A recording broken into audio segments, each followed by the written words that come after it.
Kapag ka-late ka na, huwag kang magmamadali. Papagurin mo lang yung sarili mo. Wala din naman magbabago eh. Pagdating mo ron, late ka pa rin naman. Bakit hindi mo na lang kasi enjoyin?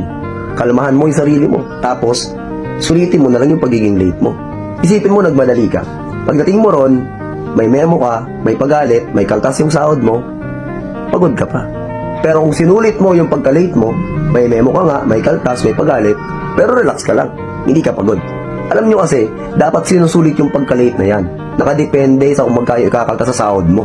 Halimbawa, late ka ng 5 minutes, gawin mo ng 30 minutes. Late ka ng 1 hour, gawin mo ng 2 hours. Late ka na ng 2 hours, gawin mo ng half day. Ganon din lang naman eh.